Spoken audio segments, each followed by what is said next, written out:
What city and time are you watching from? Drop it in the comments.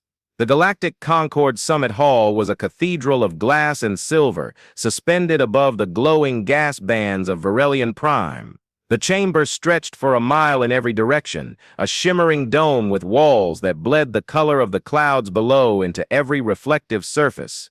At its center, a long curved table spanned the hall like a bridge, seats carved for dozens of species, serpentine caliph with glowing frills, crystalline envoys whose bodies refracted light into rainbows, avian delegates with jeweled crests, and the massive armored forms of the Zrin warbrood, each one a walking engine of violence.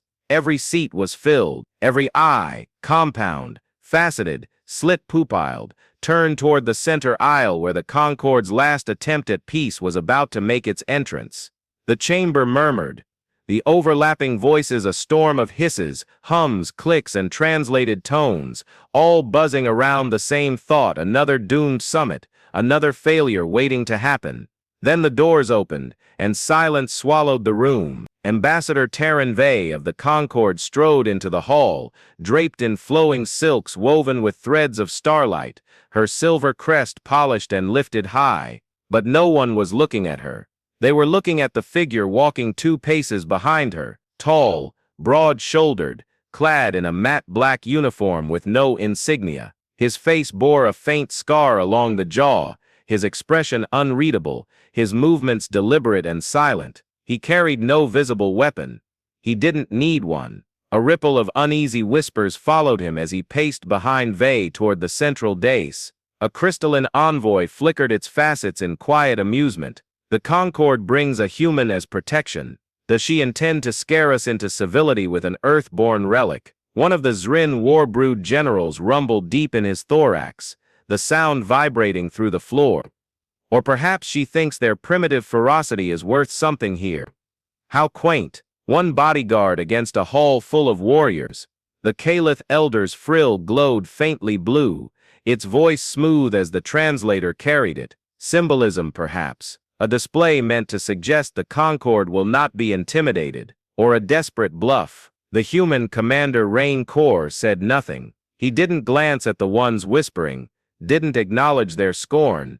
He simply took his place behind Vey, his arms clasped loosely behind his back, his sharp gray eyes scanning the chamber with the stillness of a predator who already knows every exit, every threat, and every angle. And the silence his presence carried was heavier than any insult, because the moment his gaze passed over the factions, the laughter faded. None of them could explain why. Vey's voice cut through the tension, soft yet firm as she addressed the assembly, delegates of the Concord, and of those who have warred with it for far too long. We gather on Verelian Prime not to speak of vengeance, but of an end. Your fleets are weary, your worlds burn, your people starve.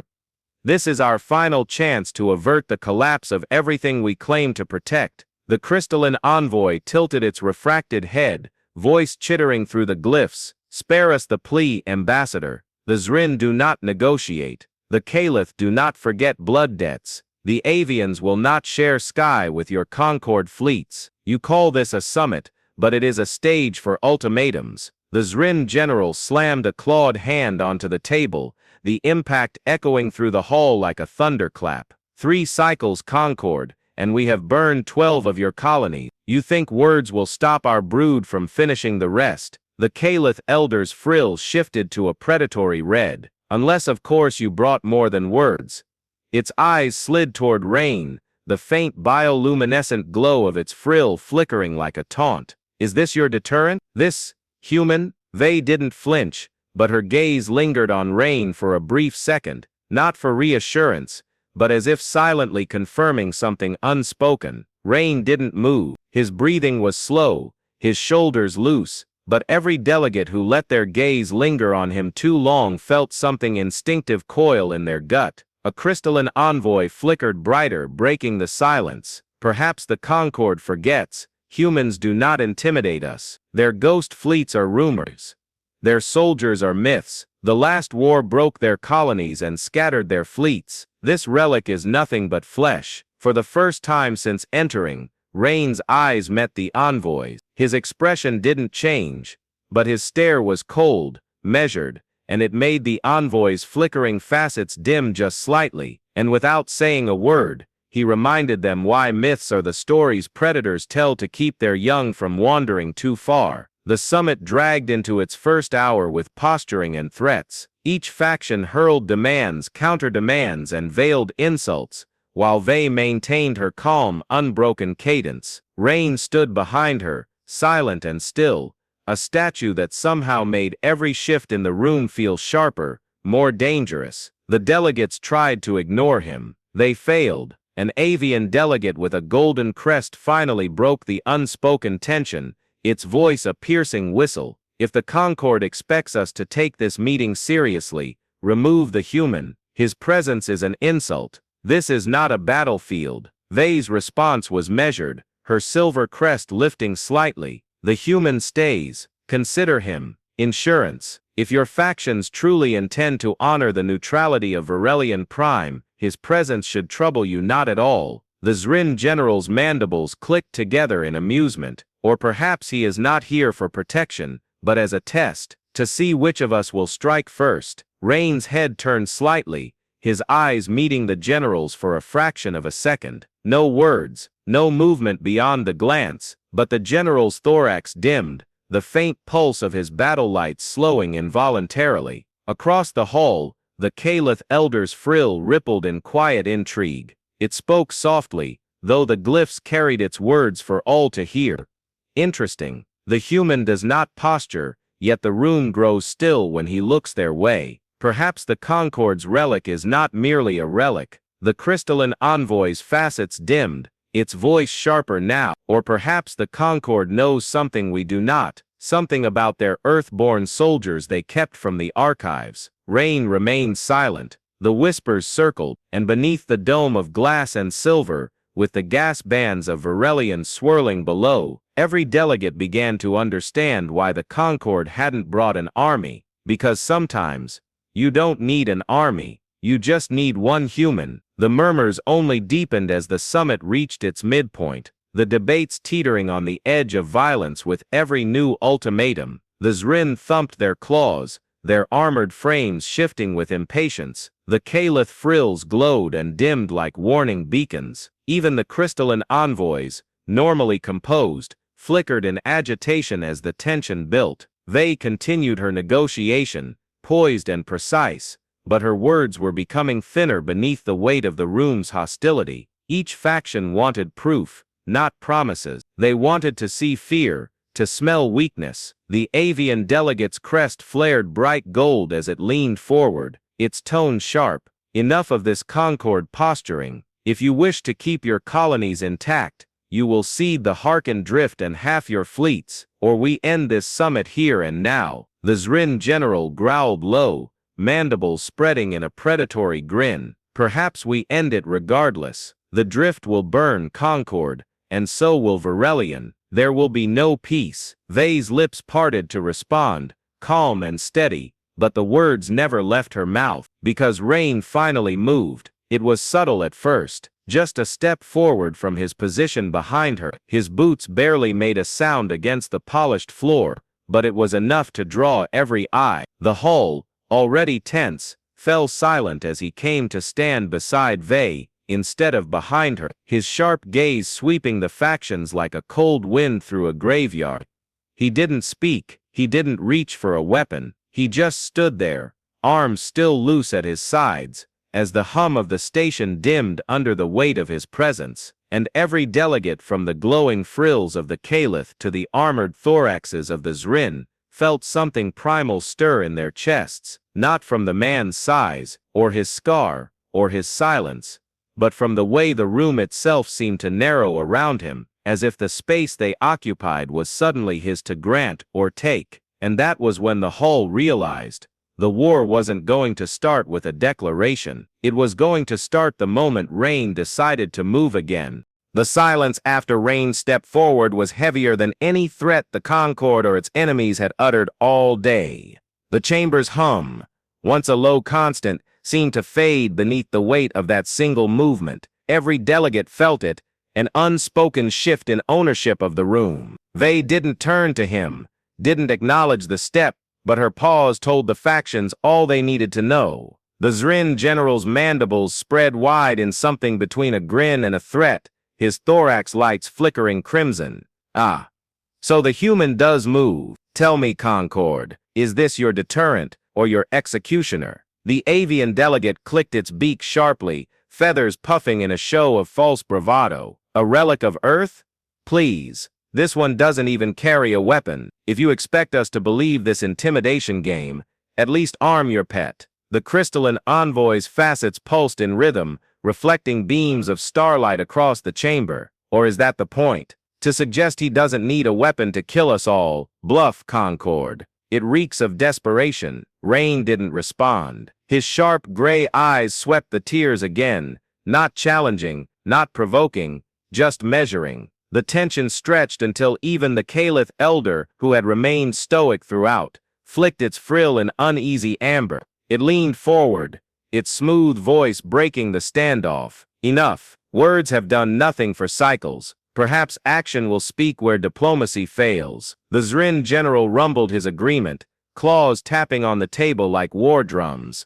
Agree. Perhaps it's time the Concord's protector proves whether he's a symbol or a corpse waiting to happen. That was when the explosion ripped through the chamber's northern wall. It wasn't subtle. A sharp, concussive blast sent shards of glass and debris raining across the upper tiers as three massive reptilian warriors, Skaith raiders, clad in layered bone armor, stormed into the hall, energy blades crackling in their claws. Behind them, a dozen smaller fighters swarmed in, their chitinous frames glinting under the fractured lights. The summit erupted into chaos. The avians shrieked, their wings flaring as they scattered for cover. The crystalline envoys pulsed frantically, their bodies refracting beams of light in disoriented panic. Even the Zrin, who had called for blood, shifted into defensive crouches as the raiders cut through the chamber like a blade through silk. Ambassador Vey moved to shield herself behind the central dais, her silver crest lowered instinctively. Rain didn't move, not at first. His eyes tracked the raiders with the calm precision of a predator waiting for the perfect moment to strike. The first Skaith warrior lunged toward the dais, its energy blade raised high. Rain stepped forward once, his boots silent against the trembling floor, and caught the creature's descending arm in a grip so fast the others barely saw it happen. There was no flourish, no wasted motion, a twist, a pivot, and the creature's massive frame crashed into the floor, hard enough to crack the plating beneath it. And in that instant, the room stopped being a battlefield and became his arena. The second warrior roared, its blade slashing through the air toward his spine. Rain dropped low, letting the blade sing over his head before driving his shoulder into the raider's midsection, with enough force to lift the creature off its feet. It slammed into a shattered column, its armor fracturing with a sound like splintering bone. The swarm of smaller fighters hesitated, not because they feared one man, but because something primal in them, something buried deep in their instincts, screamed that this wasn't prey, wasn't a target. This was a predator older and more dangerous than anything they'd ever faced. Rain rose smoothly, his expression unchanged, as if his pulse hadn't spiked by a single beat. His hand brushed the comms bead at his collar, a silent signal that never left the chamber. Above, in the quiet void of space, something stirred. The third warrior circled him warily, its blade humming. It feinted left, lunged right, trying to catch the human off balance. Rain pivoted just enough, catching its wrist mid-strike. A sharp elbow to the joint, followed by a knee to its chest, sent the massive creature staggering back, not dead, but broken, its weapon clattering across the floor. He still hadn't drawn a weapon, because the deadliest thing in the room wasn't steel, or energy, or claws. It was his calm. Up in orbit, invisible to every scanner the factions had deployed, the Ghost Fleet stirred. 6 sleek black Spectre-class destroyers phased into position, their graviton fields bending starlight as they drifted into a silent ring around Varelian Prime. No transmissions, no signals, just the slow, steady hum of ships designed to be seen, only when it was far too late. Back in the hall, the swarm of fighters finally lunged, their hesitation snapping into frenzy. Rain didn't retreat. He stepped forward, meeting their charge in a blur of controlled violence. He caught one by its mandibles, twisting its head until its body dropped limply. He hurled another into a crystalline envoy's shielded daze, the envoy's flickering facets going dim in shock. The rest faltered, their formation collapsing. The Scathe warriors, realizing their assault was disintegrating, attempted to regroup. They didn't get the chance, because the hall's lights flickered, once, twice, before every display in the chamber. Every translation glyph, every console lit up with a single pulsing sigil, a black circle bisected by a single glowing line, the symbol of Earth's ghost fleet. No one knew how it had appeared. None of their systems had been breached, or so they thought. But every delegate, every raider, every survivor felt the same cold weight settle in their bones as the glyph pulsed brighter. The Kaelith elders' frill dimmed to a fearful gray. The Concord didn't just bring a soldier, they brought them. And for the first time, the factions who had mocked the silent human began to realize they weren't staring at protection. They were staring at a warning. Above, the ghost fleet's comms cycled to life on a private channel, Argus's cold, synthetic voice filling Rain's ear. Perimeter sealed, raider vessels disabled, awaiting directed. 3 minutes to full planetary lockdown. Rain's gaze swept the hall, lingering on the factions who had just hours ago threatened to burn the Concord's colonies to ash. His voice, calm and low, cut through the chaos. Stand down, or your war ends before your hearts beat again. One of the Zrin generals, driven more by pride than reason, bared its mandibles and lunged forward, only to freeze mid-step as every display in the hull shifted to a new image, orbital scans, showing the Earth's fleets above Varelion, each one caught in the ghost fleet's gravita nets, engines cold, weapons locked. The general's thorax lights flickered and dimmed, and for the first time since the summit began, no one spoke. Because sometimes, a war doesn't end with treaties or speeches. It ends when everyone realizes they've already lost. The chamber was frozen in a silence thicker than vacuum. The faint hum of Varelion Prime's orbital station, ever present beneath the floor, felt louder than the breath of 100 alien delegates. Every glowing frill, every refracted crystal body, every flared feather and twitching mandible was still fixed on the lone human standing at the center of the chaos. Rain Core hadn't moved in nearly a minute. His hands were loose at his sides, his sharp eyes scanning the hall with the unhurried calm of someone who already knew no one here would make another mistake. Above them, the sigil of the Ghost Fleet, a black circle split by a single glowing line, pulsed on every display like a heartbeat, steady and undeniable. Ambassador Taryn Vey, her silver crest lowered in controlled composure, finally broke the quiet, her voice cutting softly through the translators. Delegates, this summit is not yet over.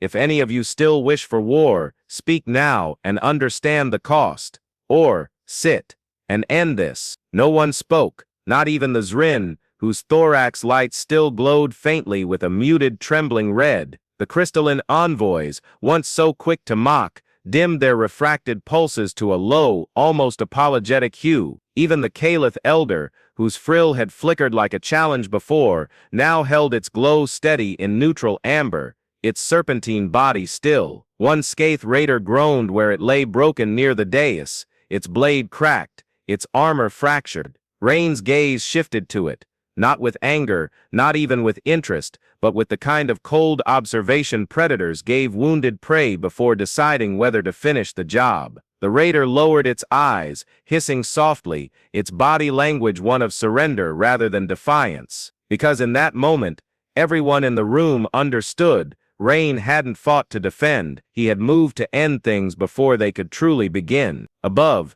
in the void just beyond Varelion's glow, the Ghost Fleet's Spectre-class destroyers held position, their graviton fields bending starlight around their black hulls. No one could hear them, No one could see their weapon systems charge, but every delegate felt their presence, like a storm building on the horizon, silent but suffocating. Argus's voice slid into Rain's ear via his comm bead, smooth and devoid of emotion, perimeter stable, enemy fleets remain locked. Countdown to orbital breach protocols, 2 minutes. Do you wish to proceed with deterrent strike? Rain's sharp gaze lingered on the Zrin general, the one whose mandibles had been so eager to call for burning Concord colonies just an hour ago. The general's thorax lights flickered, dimmed, and finally went still under the weight of the human stare. Rain tapped his comm once, a silent signal. Negative, he murmured. His voice was calm, almost quiet enough to be a thought. Stand by. They're not worth the fuel. Understood, Argus replied. Lockdown will remain until your extraction. The Caliph Elder's frill shifted faintly to a questioning blue. Its smooth voice carried across the translators. Careful now, devoid of the earlier arrogance. Human, Ghost Fleet Commander. What is it you intend? If the war is over, why keep your noose around our fleets? Rain's eyes finally left the Zrin general and turned toward the elder. He didn't step forward, didn't raise his voice, but when he spoke, the sound cut through the chamber with a weight far heavier than volume. Because I want you to understand something. This isn't a negotiation, it's not even a warning, it's a decision, one you're not making. A ripple of unease passed through the delegates. The crystalline envoys pulsed faintly, their bodies flickering like dying stars.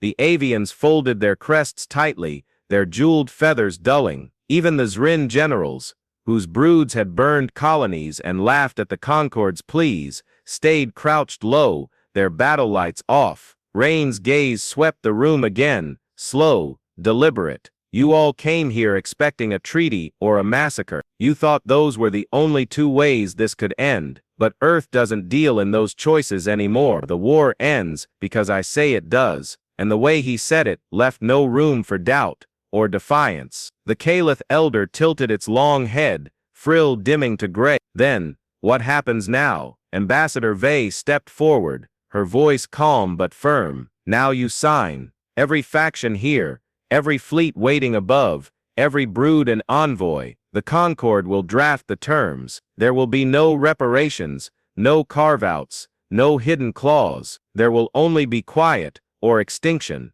The crystalline envoys pulsed uneasily, and if one of us refuses, for the first time since entering the hall, Rain's expression shifted, just slightly. His sharp eyes narrowed, and the faintest trace of a smirk touched the corner of his lips. Then you'll finally find out why Ghost Fleet doesn't need 3 minutes. The Caliph Elder lowered its gaze. We understand. One by one, the factions signaled compliance. Digital glyphs bloomed across the table, glowing signatures of surrender and ceasefire. The light reflecting off the hall's fractured glass and polished steel like the pale glimmer of distant stars. No one argued. No one protested. The fear in the room wasn't theatrical. It was survival. Above, Argus's voice hummed in Rain's ear again. Lockdown protocols lifted on your command. Shall we disperse? Rain's eyes swept the room one last time, ensuring every delegate's gaze stayed low, every crest and frill and facet dish. Not yet. They haven't heard it. He stepped closer to the central dais, the faint hum of the hall deepening as every translator glyph synced to his voice. The chamber dimmed, leaving only the soft glow of the Ghost Fleet sigil pulsing above them. His voice was low, steady, and it carried like a whisper pressed against the stars. 3 minutes. That's all it took. Next time I won't need that long. If any of you think peace is weakness, remember this night. He let the words hang, heavy and unchallenged, before tapping his comm bead once more. Argus, disperse the fleet. Ghost protocols, silent exit. Above, the specters phased one by one into nothingness, their graviton fields swallowing their forms until only the stars remained. The sigil flickered once more on the chamber's displays and vanished. Rain turned back to Ambassador Vey, his tone quiet. Summit's over. Let's go. And as they walked out beneath the dome of shattered glass and silver, leaving the delegates in a silence none of them would dare break, the galaxy learned a lesson it wouldn't soon forget. Sometimes, a war doesn't end because of treaties or truces. Sometimes, it ends because one human decides it's already over. The echoes of the summit still lingered in the vast hall long after Rain Corps and Ambassador Vey had departed. The polished floor, cracked where Scathe raiders had fallen, reflected the dimmed light of the fractured dome. No one spoke. Not the Caliph, whose frills glowed a nervous gray. Not the crystalline envoys, whose refracted bodies pulsed faintly as if to avoid drawing attention. Not even the Zrin, whose massive armored frames had been so loud just hours earlier, now crouched in silent acknowledgement of their defeat. Above Varelian Prime, where the Ghost Fleet's Spectre-class destroyers had encircled the planet, the starlight was visible again. No graviton distortions, no cloaked shadows bending the void. The fleet was gone, as though it had never been there. Yet every delegate knew the truth. They hadn't left. They'd only faded back into the dark, watching, waiting, as patient as the human who'd stood in their hall. In the chamber, the Caliph Elder finally broke the stillness, its frill flickering in hesitant blue. This cannot remain as it is. The Concord cannot hold this kind of power alone. If the humans truly command the Ghost Fleet, a crystalline envoy interrupted, its facets pulsing in uneven rhythm, then the balance we built is broken. The Council will not challenge them openly, not after tonight, but whispers will spread. The Zrin general, whose mandibles had once snapped in arrogance, let out a low, rumbling breath, the sound hollow. Whispers won't save us. If they wanted this war over, it's over. If they wanted us gone, we'd already be ash. No one disagreed, because the factions didn't just fear the Ghost Fleet. They feared the quiet human who hadn't needed to raise his voice or his weapon to win a war in under 3 minutes. As the delegates dispersed, their ships preparing to depart Varelian Prime, another signal pulsed through every communication array, not just in the hall, but across the system. It wasn't a hack. It wasn't a threat. It was a transmission from Rain himself, recorded aboard a silent Phantom-class dreadnought before he vanished into the dark. The message opened with nothing but the faint hum of the Ghost Fleet's graviton cores in the background. Then, Rain's calm, deliberate voice filled the channels, carried to every faction, every listening post, every ship in orbit. 3 minutes. That's how long it took for every fleet here to stop fighting. 3 minutes to end a war you all swore would last until the stars themselves went cold. I didn't need weapons to do it. I didn't need blood. I only needed to remind you of one thing.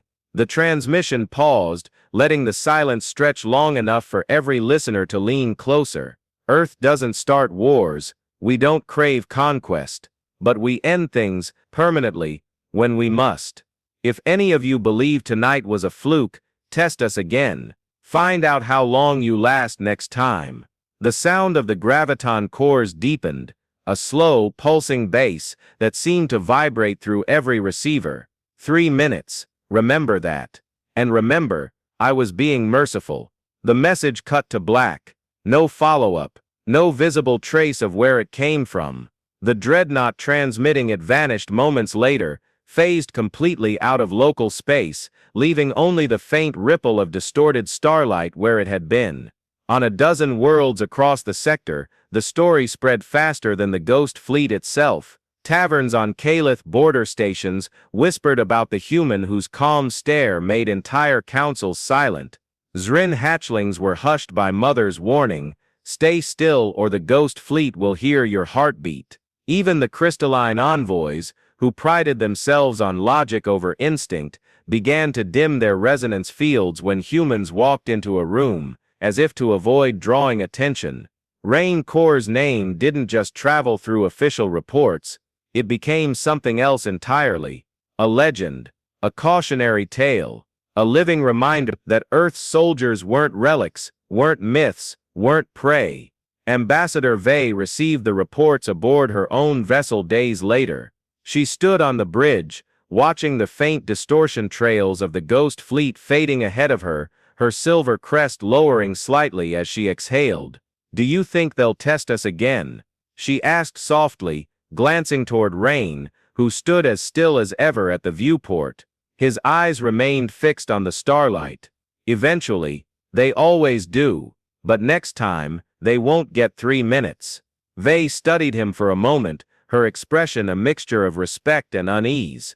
And if they do? Rain's lips curved into the faintest shadow of a smile, not warm, not cruel, just a cold certainty. Then we remind them why they stopped testing us in the first place.